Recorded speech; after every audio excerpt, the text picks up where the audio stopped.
ശരിക്കും ഭൂമിയിൽ നിന്നാണ് ഓയിൽ എടുക്കുന്നത് എന്ന് നമുക്കറിയാം. എന്നാൽ ഈ ഒരു സംഭവം ഇത്ര ലൈവായിട്ട് നമുക്ക് കാണാൻ പറ്റും എന്നുള്ളത് ഞാൻ ബഹ്റൈനിൽ വന്നപ്പോഴാണ് അറിയുന്നത്.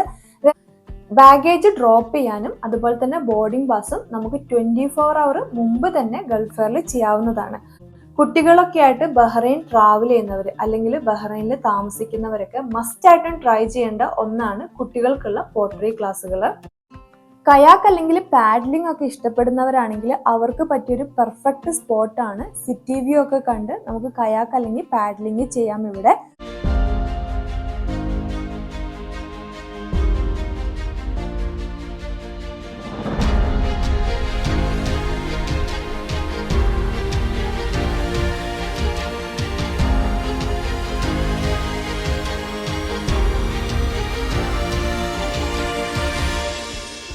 മിഡിൽ ഈസ്റ്റിലെ തന്നെ ഏറ്റവും ചെറിയ രാജ്യമായ ബഹ്റൈൻ യാത്രയുടെ രണ്ടാമത്തെ വീഡിയോ ആണിന്ന്.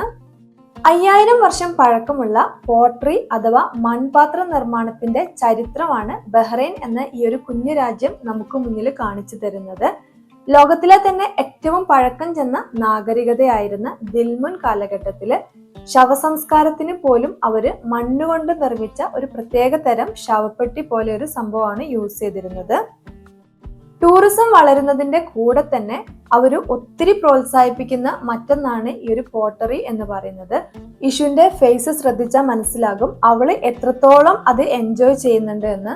കുട്ടികളൊക്കെ ആയിട്ട് ബഹ്റൈൻ ട്രാവൽ ചെയ്യുന്നവർ അല്ലെങ്കിൽ ബഹ്റൈനിൽ താമസിക്കുന്നവരൊക്കെ മസ്റ്റ് ആയിട്ടും ട്രൈ ചെയ്യേണ്ട ഒന്നാണ് കുട്ടികൾക്കുള്ള പോട്ടറി ക്ലാസ്സുകൾ.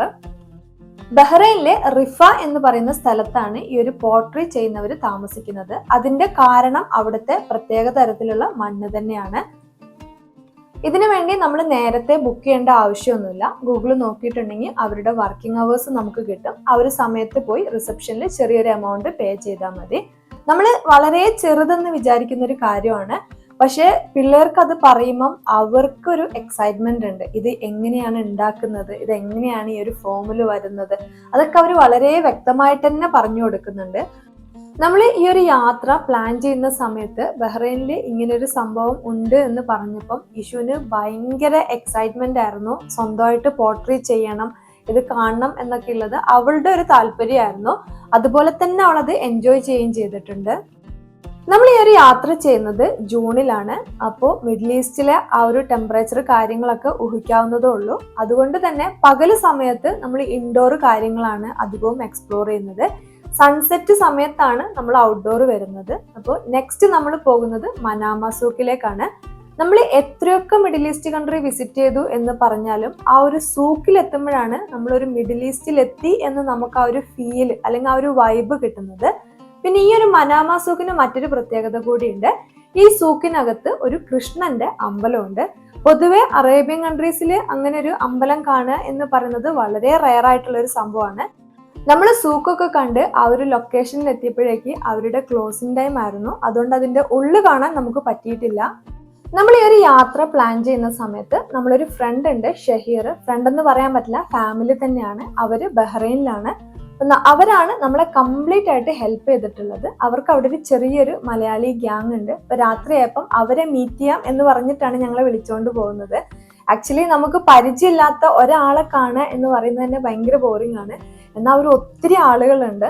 എന്നാൽ നമുക്ക് യാതൊരു ബോറിങ്ങും ചടപ്പും ഒന്നും ഉണ്ടായിട്ടില്ല. നമ്മൾ ഒത്തിരി കാലത്തിന് ശേഷം പഴയ ഫ്രണ്ട്സിനെ കണ്ടാൽ എങ്ങനെയുണ്ടാവും അതുപോലെ ഉണ്ടായിരുന്നു.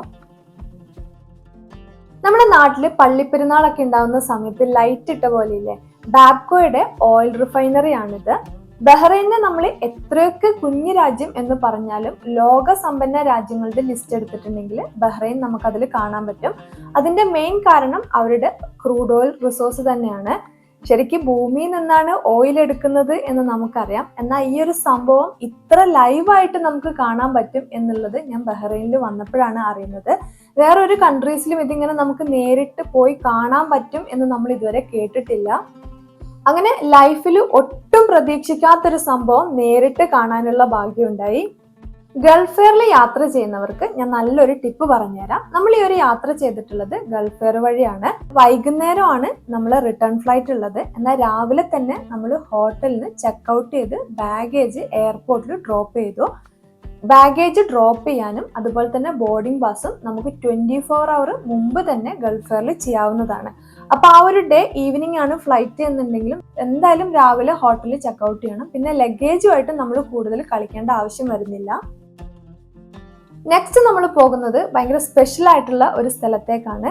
യൂറോപ്പിലും മിഡിൽ ഈസ്റ്റിലൊക്കെ ഉള്ളവർക്ക് മെയിൻ ആയിട്ട് ഓൺലൈൻ ഷോപ്പിംഗ് പ്ലാറ്റ്ഫോം ആയിട്ട് വരുന്ന ടെമുവിന്റെ ഫിസിക്കൽ സ്റ്റോർ എന്നല്ല, ടെമുവിന്റെ ഒരു ഷോപ്പിംഗ് മോൾ എന്ന് വേണം നമുക്ക് പറയാൻ. നമുക്ക് എന്താണോ വേണ്ടത് ആ ഒരു സാധനം നമുക്ക് ഈ ഒരു സ്ഥലത്ത് വന്നാൽ കിട്ടിയിരിക്കും.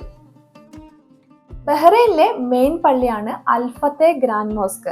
മുസ്ലിം ആകണം എന്നില്ല, എല്ലാ മതവിഭാഗത്തിൽപ്പെട്ടവർക്കും ഈ ഒരു മോസ്ക് വിസിറ്റ് ചെയ്യാവുന്നതാണ്. അതുപോലെ തന്നെ മോർണിംഗ് ഗൈഡഡ് ടൂറുകളൊക്കെ അവൈലബിൾ ആണ്. ഈ ഒരു മോസ്കിന്റെ ഏറ്റവും വലിയ പ്രത്യേകതയായിട്ട് ഞാൻ കാണുന്നത് ഇറ്റാലിയൻ മാർബിളിന്റെ കൂടെ നമ്മുടെ ഇന്ത്യയിൽ നിന്ന് കൊണ്ടുവന്ന തേക്കിലാണ് ഇത് ഫിനിഷ് ചെയ്തിട്ടുള്ളത്. മനാമ സിറ്റിയുടെ അല്ലെങ്കിൽ ബഹ്റൈൻ്റെ തന്നെ ലാൻഡ്മാർക്ക് ആയിട്ട് പറയുന്ന ഒരു ബിൽഡിംഗ് ആണ് നമ്മളിപ്പോൾ കാണുന്നത്, ബഹ്റൈൻ വേൾഡ് ട്രേഡ് സെന്റർ.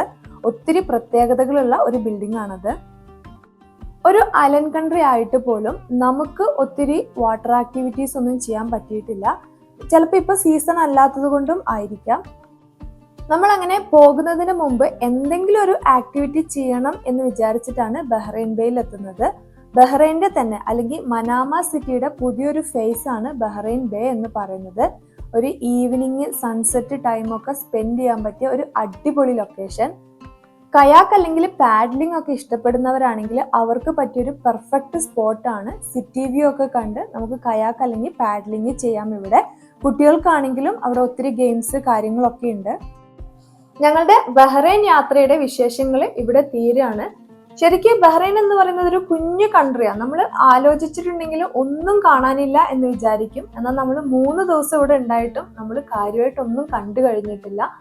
അതുകൂടാതെ നമുക്ക് ഒത്തിരി അറ്റാച്ച്മെന്റ് തോന്നുന്ന ഒരു സിറ്റിയാണ്. നമ്മൾ മറ്റ് കൺട്രീസ് പോലെയല്ല, അവിടെ വന്നാൽ ഒന്നുകൂടി നമുക്ക് തിരിച്ചു പോയി വിസിറ്റ് ചെയ്യണം എന്ന് തോന്നുന്ന ഭയങ്കര രസമുള്ള ഒരു കൺട്രി തന്നെയാണ് ബഹ്റൈന്. പുതിയൊരു യാത്രയുടെ വിശേഷങ്ങളുമായി നമുക്ക് അടുത്ത വീഡിയോയിൽ കാണാം. Thanks for watching.